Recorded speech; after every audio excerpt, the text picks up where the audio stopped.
Le calcul mental sert tout le temps au collège, pour vérifier un résultat, aller plus vite en problème, ou repérer une erreur de calculatrice. La difficulté, ce n'est pas de calculer au hasard, c'est de choisir la bonne astuce. Aujourd'hui, on va voir des méthodes simples pour transformer un calcul compliqué en calcul facile. À la fin de cette leçon, tu sauras décomposer un nombre pour additionner, soustraire ou multiplier plus facilement. Tu sauras aussi utiliser des compensations, par exemple ajouter puis enlever la même quantité. Enfin, tu apprendras à reconnaître quelques calculs classiques, comme multiplier par 5, par 25, ou calculer un pourcentage simple. La première idée importante est la décomposition. Décomposer, c'est remplacer un nombre par une somme, une différence, ou un produit plus pratique. Par exemple, 48 peut devenir 50 moins 2, et 15 peut devenir 10 plus 5. On ne change pas la valeur du nombre, on change seulement sa forme pour calculer plus facilement. La deuxième idée est la compensation. Si un calcul devient plus simple en arrondissant un nombre, il faut ensuite corriger ce qu'on a ajouté ou enlevé. Pour 39 plus 27, on peut faire 40 plus 27, ce qui donne 67, puis enlever 1. Le résultat est donc 66. Pour choisir une astuce, suis une méthode simple. D'abord, observe les nombres. Vois-tu un nombre proche de 10, 100 ou 1000?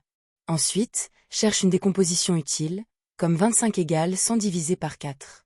Enfin, vérifie l'ordre de grandeur. Si ton résultat est très loin de ce que tu attendais, il y a sûrement une erreur. Premier exemple, calculer 58 plus 29. Le nombre 29 est proche de 30, donc on calcule d'abord 58 plus 30, ce qui donne 88. Mais on a ajouté un de trop, car 29 n'est pas 30. On enlève donc 1, et le résultat final est 87. Deuxième exemple, calculer 24 fois 5. Multiplier par 5, c'est multiplier par 10 puis diviser par 2, car 5 est la moitié de 10. Donc 24 fois 10 donne 240. La moitié de 240 est 120, alors 24 fois 5 vaut 120. Troisième exemple, calculer 37 fois 25.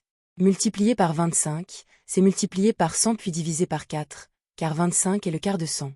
On calcule 37 fois 100, ce qui donne 3700. Puis 3700 divisé par 4 donne 925, donc 37 fois 25 égale 925.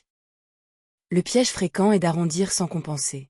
Par exemple, si tu remplaces 49 par 50 dans 49 fois 6, tu obtiens 300, mais ce n'est pas le résultat exact. Comme tu as ajouté un avant de multiplier par 6, tu as ajouté 6 de trop. Il faut donc enlever 6, et obtenir 294. Premier exercice d'entraînement, calcule mentalement 76 plus 19. Cherche un nombre proche d'une dizaine, puis compense correctement. Mets la vidéo en pause et essaie. Quand tu as une réponse, vérifie que ton résultat est cohérent. 76 plus environ 20 doit être proche de 96.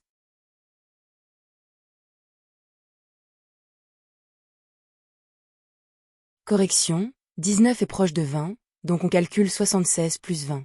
Cela donne 96. Mais on a ajouté un de trop, car 19 est égal à 20 moins 1.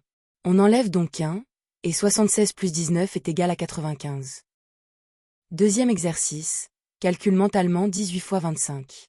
Pense à l'astuce liée à 100, car 25 est un nombre très pratique. Mets la vidéo en pause et essaie. Tu peux aussi vérifier ton résultat en te demandant si 18 fois 25 est un peu moins que 20 fois 25.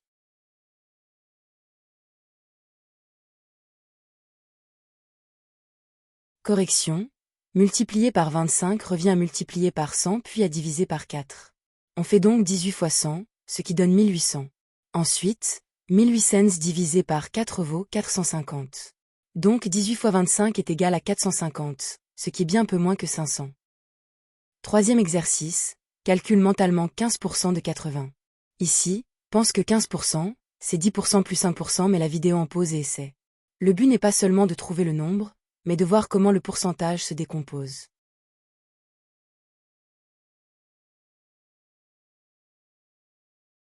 Correction, 10% de 80, c'est 8, car on divise 80 par 10. Ensuite, 5% est la moitié de 10%, donc la moitié de 8, c'est 4. On additionne 8 et 4. Ainsi, 15% de 80 vaut 12. À retenir, le calcul mental repose surtout sur des transformations intelligentes. On peut décomposer un nombre, arrondir puis compenser, ou utiliser des repères comme 5, 25, 10% et 50%.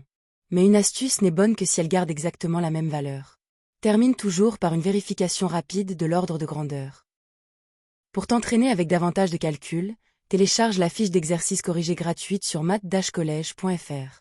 Refais les exercices sans calculatrice, puis compare ta méthode avec la correction. Plus tu reconnais les astuces, plus le calcul mental devient rapide, sûr et naturel.